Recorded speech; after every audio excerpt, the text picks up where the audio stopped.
Welcome to the channel maths concept academy. मेरा नाम रवि, मैं आपके लिए मैथमेटिकल कंटेंट और साथ ही साथ केवीएस के अपडेट लेके आता हूँ। तो ये वीडियो आपके लिए मैं बना रहा हूँ किस लिए, ये बताने के लिए कि आखिर क्या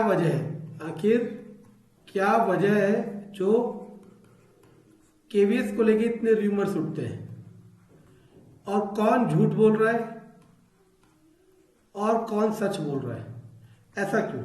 आपने देखा, अगर आप और किसी भी एग्जाम की बात करें, जैसे DSSB की बात करें या यूपी की बात करें, वहां बस यही इशू उठता है कि होगा कि नहीं होगा, कब होगा, कैसे होगा, ये सब अनसर्टेनिटी नहीं बनी रहती। ठीक है ना। और इतने सारे, पता है, अगर आप ढंग से चेक करो ना, जितनी नंबर ऑफ वैकेंसीज आने वाली है उससे ज्यादा तो चैनल्स बन रखे हैं जो केवीएस की इंफॉर्मेशन दे रहे हैं। उनमें से एक हमारा भी है, उसमें से एक हमारा भी है। ठीक है ना। हम यहां आए अपनी डेस्टिनी की वजह से, वरना पहली बात तो ये कि मुझे पहले दिन से पता था कि YouTube सबसे बेकार चीज है और इस बेकार चीज को बनाने का क्रेडिट भी आप लोगों को ही जाता है। ठीक है ना। सबको ना सही, कुछ ना कुछ को जाता है, क्योंकि यह हर कोई चाहता है कि सक्सेस मिले। लेकिन अगर कोई सक्सेस का पाथ बताएगा ना, तो आप वो बिल्कुल नहीं देखना चाहोगे। आप चाहोगे कि कोई सक्सेस का शॉर्ट फॉर्मूला बता दे, और जबकि इसका कोई फॉर्मूला होता ही नहीं है। और आपकी डिमांड के लिए फिर सबको झूठ बोलना पड़ता है कि ये शॉर्ट फॉर्मूला, ये शॉर्ट फॉर्मूला, ये शॉर्ट फॉर्मूला है। अब किसी एक ने बोला ये शॉर्ट फॉर्मूला और आप वहां देखते रह गए, तो जो बेचारा पाथ बता रहा था, जो बेचारा जेन्युइनिटी से रास्ता बता रहा था, वो भी कहेगा कि यार ये रास्ता बताने में मुश्किल भी बहुत हो रही है और इसे देख भी कोई नहीं रहा, तो क्यों ना मैं भी उठ पे आ जाऊं। फिर ये संख्या इतनी बढ़ जाती है ना कि फिर अगर इत्तेफाक से कोई मेहनत करके सही रास्ता बताना भी चाहे तो भी उसे कोई नहीं देखता, इसीलिए सारा झूठ का व्यापार खड़ा होता जा रहा है और अभी और बढ़ता जाएगा। ठीक है ना। तो मैं ये बताता हूं कि ऐसा क्यों होता है कि इतनी अनसर्टेनिटी है। पहली बात, मेरा जिस दिन पहला वीडियो था केवीएस का, उस दिन मैंने सबसे पहले यही कहा था कि केवीएस का एक इनहेरेंट फीचर है।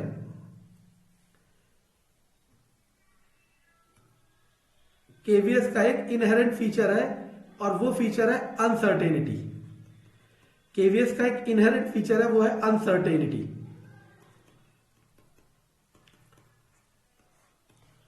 ठीक है। उसका अपना एक रीजन हो सकता है कि इसका ऑटोनोमस होना। ठीक है ना। क्योंकि इसकी वर्किंग और इसका जो भी सेटअप कह लो, वो एक अलग स्ट्रक्चर से बना हुआ है। ठीक है ना। ठीक, तो इसलिए इसमें अनसर्टेनिटी बहुत ज्यादा होती है। ठीक है। अब देखो होता क्या है। सबसे पहली बात तो ये कि इसका रिक्रूटमेंट कब आएगा। दूसरी बात एलिजिबिलिटी वाली। तीसरी बात कि इसका सही कंटेंट क्या होगा। इसमें से सही कंटेंट वाला तो आप लोगों ने इशू बना रखा है। अब जैसे एक साइंस का ही एग्जांपल ले लो। साइंस में मैंने आपको चैप्टर्स की मार्किंग करा दी कि 9th और 10th में सिर्फ ये वाला चैप्टर करना है। केवीएस पीआरटी में मार्किंग करा दी। बायोलॉजी की नहीं कराई है, आज कराएंगे। ठीक है ना। तो सिर्फ वही पढ़ना है ना। अब आप उसके अलावा पूछने लगते हो कि सर और क्या करूं। अब ये डिमांड अगर औरों को पता चलेगी कि यार लोग और चाह रहे, फिर वो अपने मन से कुछ और बताने लगेगा, जबकि ये मोर देन सफिशिएंट है। बस आपको करना क्या है, इसमें सबसे बेस्ट बनना है। मतलब इसी फ्रेम में रहते हुए आपको ज्यादा से ज्यादा क्वेश्चन करना है। जैसे मान लो फिजिक्स की बात कर देते हैं। आपने 9th में फिजिक्स में मोशन पढ़ लिया, सपोज इसकी लखमीर सिंह आती है, इसकी एच.टी. वर्मा आती है। एच.टी. वर्मा बेस्ट बुक है। अब वहां से क्वेश्चन कर लो।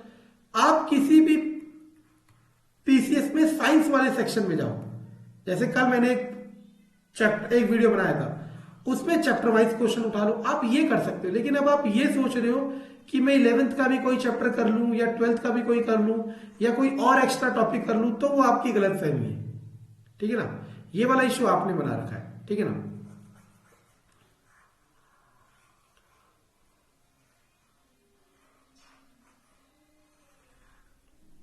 दूसरा, एलिजिबिलिटी इसका नोटिफिकेशन में है,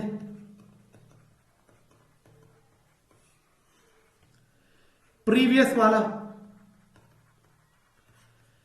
अब उसमें इतने वाइड चेंजेस नहीं होंगे, लेकिन जब आप हर जगह ये क्वेश्चन पूछते चलोगे तो होगा क्या, क्योंकि ये अब नॉलेज या कंटेंट देने का तो प्लेटफॉर्म है ही नहीं, ये प्लेटफॉर्म हो गया कि कौन ज्यादा चला सकता है।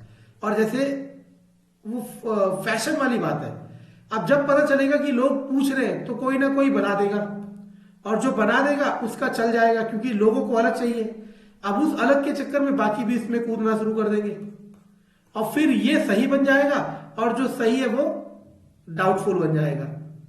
तो ये बार बार कह रहा हूं कि जो प्रीवियस एलिजिबिलिटी है वही रहेगी, बहुत माइन्यूट चेंजेस होंगे, ठीक है ना, ऑलमोस्ट वही रहेगी, ठीक है ना। और क्या चेंजेस हो सकते हैं वो पहले बता चुके हैं।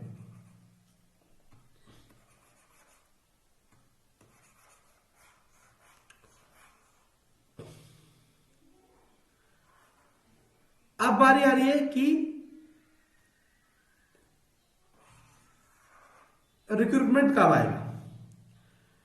मैंने आपको एक डेट बता रखी है कि इस तक आपको देखने को मिल जाएगा, क्योंकि थोड़ा तो समय लगेगा ना, ठीक है ना, क्योंकि बहुत सारी प्रोसेस होती है। मैं वो सब नहीं बताऊंगा जो कल बताया था कि इस पे जाती है फाइल, इस पे जाती है, समय लगता है, ठीक है ना।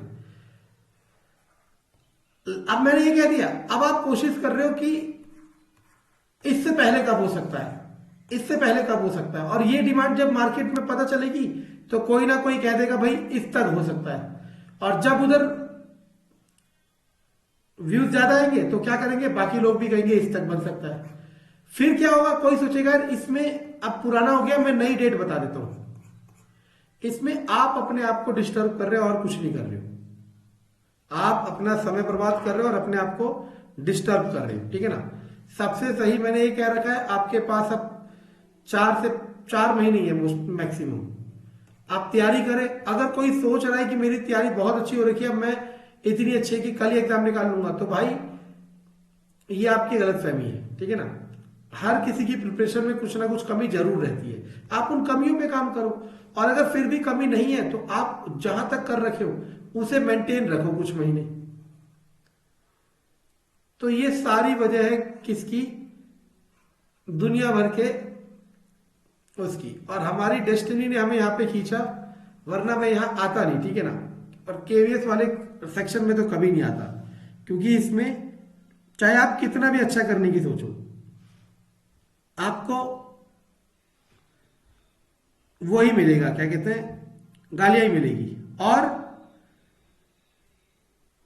तो शायद कभी कभी लगता है कि वो लोग सही कर रहे हैं, वो लोग सही कर रहे हैं कि सिर्फ अपना बेनिफिट देख रहे हैं, क्योंकि आपको वैसे भी फर्क नहीं पड़ता कि हो क्या रहा है, ठीक है ना।